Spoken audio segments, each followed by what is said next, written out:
with another video.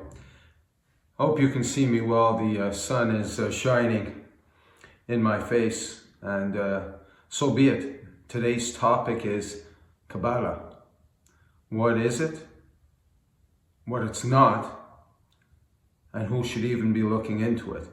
And I would just like to remind you, if you're not already subscribed to my YouTube channel, please do so, and please feel free, I will re-mention it afterwards, please feel free to like, comment, share the video, and very importantly, if you haven't already done so, click on the bell for notifications, okay? I'm just gonna grab one of my books here, and just a reminder, after 7 years, my book, which you can find on my website, jaredheavensmessenger.com, in the author section, as well as on Amazon International. Doesn't matter where you are. My book is international and it still has a 5-star review after 7 years. Okay, so just a reminder. Now in this video, we're going to be discussing Kabbalah. And I'm sure many of you have asked yourself the question before, what is Kabbalah? Where does it come from? What's it really all about? Is it even something that I should be interested in? Well, we're going to go through that actually right now. I made some notes just because Kabbalah is very, very, very deep. Okay, first of all, what is Kabbalah? Kabbalah is considered the most esoteric, deepest esoteric knowledge in all the universes, because there are more than one universe, okay? In essence, it takes the Torah, the Old Testament, from where all other books come, including obviously the New Testament. We all know Jesus was a rabbi, and when he used to preach, there was no Christianity, there was no New Testament. He used to use the Old Testament. He used the Torah to preach, okay? And by the way, Jesus was a master Kabbalist. Jesus knew the Kabbalah. He was born with the Kabbalah already in his mind and already in his soul. Just as our forefather, Abraham, was probably the first Kabbalist. And Moses as well was a Kabbalist. Because the Kabbalah takes the Torah, the Old Testament, and it dissects it word for word, sentence by sentence. And it goes down to the deepest inner meaning. The Kabbalah is filled with parables. It's filled with stories, it's filled with riddles, it's filled with metaphors, which is what makes it so entertaining. Although its goal is not to entertain, its goal is to enlighten. It's all about knowledge, about understanding God's creation. In fact, one of the main Kabbalistic writings, so first of all, everyone has this misconception about Kabbalah, that they think that Kabbalah is one book. It's not. Kabbalah are many books, many writings. Now, some are very well known. I study Kabbalah every single day, intensely and passionately. And one of the main and probably the most well-known of the Kabbalistic writings is a book called the Zohar. Okay? Another book is called Sefer Yetzirah, which literally means Book of Creation, or Book of Formation, because there are more than one version of that book. As you can see behind me, this is actually a Kabbalistic thing. It's all about creation, about the different spheres, as we call in Hebrew, Sephirot, the different levels of formation and creation that God created the universes with. Okay? So there are many esoteric books, many Kabbalistic writings, okay, when it comes to that. Now, very important to know, nowadays, any Tom, Dick, or Harry can claim to study Kabbalah, they can claim to teach Kabbalah. There are so-called Kabbalistic gurus. There are some rabbis who let fame and fortune get to them, and there are some Hollywood-style rabbis that teach Kabbalah, which is a big problem. You had fools like Madonna claim to be studying Kabbalah.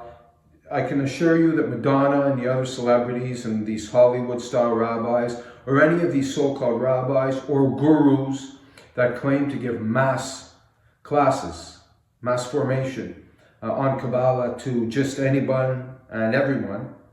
This is not real Kabbalah, and they are not doing anything for God. This is not God's work at all. Okay? I can promise you. Okay? The Madonna Kabbalah and the red string, this is all hocus pocus, black magic bullshit and nonsense. It's not real Kabbalah. That's for sure. Okay? Which begs the question, who then should even delve into the Kabbalah? Now, before I answer that question, I want to say this, okay? There are a lot of other esoteric teachings, including some which is taught in Freemasonry, some which is taught in Rosicrucianism, the Rosicrucian order, the order of the Rose Croix, it's also called. Black magic, magic in general, and I'm not talking about the birthday party magicians here, okay? I'm talking about wizardry, I'm talking about witchcraft, etc. The New Age movement is another massive one. They steal. I was going to say borrow, but they don't borrow. They steal many subjects, many symbols, including the one that you see behind me. And they claim it is theirs, but it actually comes from Kabbalistic writings. Okay? So whether it's the New Age, whether it's wizardry, whether it's witchcraft, whether it's other esoteric schools of thought, such as Masonry, such as Rosicrucianism, etc. There's many. Okay? It's been taken now, especially in the New Age, the new generation. They've stolen a lot of concepts and a lot of symbols from Kabbalah, and they claim it as their own. Okay? Who should delve into this? Almost nobody. The type of knowledge that you can uncover in Kabbalistic writings is insane. It's intense. And in fact, even some big rabbis who have delved into it lost their minds. The knowledge in there is so deep, so profound, it's in many ways incomprehensible that the brain has trouble handling what can be found in Kabbalistic writings. Which is why there are certain prerequisites. And I know there are some rabbis, including some so-called Kabbalistic rabbis, who would disagree. So be it. To each their own. Okay? What I'm telling you is this. Number one, ideally, you should have an understanding of the Hebrew language. Okay? At least a basic or limited understanding of it. Because God created the universe with Hebrew letters. Everything's done with the Hebrew letters. In the Torah, there's not one Hebrew letter too few or too many. It's exact the way it's meant to be. The formation and creation of everything in existence was done with Hebrew letters. Okay? Secondly, it helps if you're a member of the Hebrew tribe. It's not necessarily essential that you be, but it certainly helps. What is important is that someone must have absolutely studied Torah, Old Testament, preferably in original Hebrew, if possible, but for 40 years. And someone should have studied the Torah for a very, very, very long time before even thinking or considering to open one page of a Kabbalistic writing. Okay? I can assure you most people who delve in Kabbalah have absolutely, most of them have no idea of the Hebrew language. Most of them are not Hebrews. And absolutely, most of them have not studied the Torah ever, let alone for 40 years. Furthermore, before one should even consider delving into any Kabbalistic writings, one should have an extreme belief in God, an extreme faith in God Almighty. Not many gods, not the universe, not idols, God Himself, the one who created everything, the one who is part of everything and above everything at the same time. as we learn in Kabbalah. Okay? Furthermore, if I expand on that, not only should your faith in God be extreme and your love of God be extreme, you must be willing to die for God if need be. As Jesus always said, fear not for the body, fear for the soul after. Always never deny the Father's name, never deny our Father's name. Okay? Jesus was a big Kabbalist, as I said, so was Moses, so was Abraham. So these are prerequisites. Even then, most big rabbis, even rabbis who have studied what we call Chassidus, which is already a deeper esoteric meaning and knowledge of Torah and creation. Because Chassidut is the beginning of Kabbalah, if we can say. They stop there. Most of them will never even go deeper than that. Okay? They stop there. How much more so the average person should not take part in this. And even some big rabbis who delved in Kabbalah lost their minds. And some people within 24 hours who should have never opened Kabbalah lost their minds. I personally, I've met a rabbi, just to give you an idea, and Kabbalah is not meant to be used in this way. I personally met a rabbi years ago, he's passed since then. He was a big Kabbalist. I didn't see him actually do this, but I know people who did. And the story is well known in the community. There was supposed to be a Jewish parade for a holiday, and it was cloudy, and he wanted sun. And he went outside, uttered a few Kabbalistic expressions, and moved his hands, and the clouds parted, and the sun came out. Now the Lubavitcher Rebbe, who is behind me here in the top, you can't see him from the video, Menachem Mendel Schneerson, who was in New York at the time, who certainly had Kabbalah up here and in here, he sent him a message in the head. I heard the story where he told the rabbi, never do that again, I know what you did. You're in Montreal, I'm in New York, I know exactly what you did. I saw the heavens shake. Kabbalah is not meant to be used for those reasons. But it shows you that Kabbalah, if studied intensely and for one's entire life, the knowledge there people can create. In fact, there are stories of some of the biggest rabbis creating what's called a golem, which is a soulless being kind of made out of clay, made out of dirt, that just follows commands. And they were able to create such a creature. They can't put a soul in it, so it doesn't have a neshama, it doesn't have a soul. But they can create beings. Just as that rabbi was able to move the clouds. That's how powerful Kabbalah is. It's dangerous, which is why it's not a joke. And most people should never even think to study that, should never even think to delve into that. So I just wanted to give people a little bit of an idea of what Kabbalah is all about. It's not one book. It's not a joke.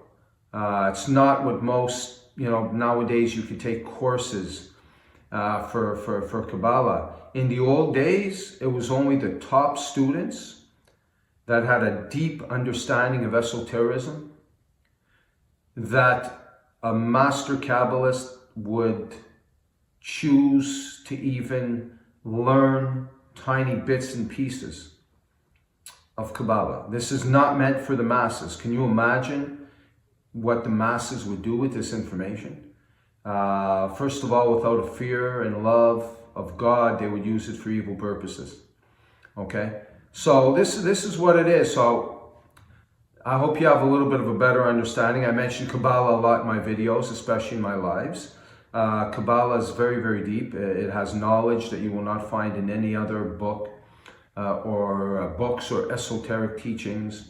It takes the Torah, the Old Testament, which is the book of books, the truth of truths, and it breaks it down so deeply, so esoterically, using parables, riddles, metaphors, stories, which makes it very, very difficult because it's not always easy to determine what's a parable and a metaphor and what's actual reality. So I hope you've learned something. Again, please feel free to subscribe. Give a thumbs up if you don't mind, like, especially if you enjoyed this content. share. Let others have a little bit of an idea of what's going on. Okay, and again, if you haven't subscribed or clicked on the notification bell, please do so. Just a reminder again, it's still got a 5-star review and it's very cheap. I think it's less than $20 on Amazon Canada. So I think in the States, I think it's something like $13 or $14, maybe not even. It's very, very cheap, and it's a fast and it's an easy read. Okay, jaredheavensmessenger.com. It's on my website or Amazon. And just a quick recap before I'm off. Quick recap. Kabbalah is not one book. It's many. It's Kabbalistic writings. Kabbalah is the deep, esoteric knowledge of creation, of Torah, of Old Testament, of God, HaKadosh, of Almighty God, our Father, the creator of everything in existence. Okay? Kabbalah is dangerous. It's not just for anyone. In fact, it's not for 99.9% of humanity to even delve into. Okay? It's holy, but it can be used for the wrong reasons. And that's why it's important that anyone even thinking to look into Kabbalah must have an absolute love of God, faith in God, be willing to die for God. Ideally, they must have an understanding of the Hebrew language, even if it's at the most basic, in the most basic form. They must have studied Torah, Old Testament for many, many, many years. Ideally, even read it in Hebrew, if possible. Okay? And they must be someone who is emotionally, spiritually, and mentally strong. And that rules out most people on the face of the earth. They just don't have those qualifications. And don't trust any of these rabbis offering these courses to just anyone and everyone. Don't trust the Hollywood-style Kabbalah with the red string. This is nonsense, black magic, hocus pocus. There you have it. There's a little bit of a recap so you have a better understanding when I'm talking about Kabbalah. God bless. I look forward to see all of you on my lives, which I do every Wednesday evening on Jared Heavens Messenger, my YouTube channel. And if you're watching this, hopefully you saw the live that I did on Armageddon End of Days a couple days ago. Okay, Revelation, Gog and Magog. Call it as you will. And if you haven't, it's still on there. My live is still there, and it was a very powerful, very good one with some good questions. Okay, question and answer period. God bless. Peace. Jared out.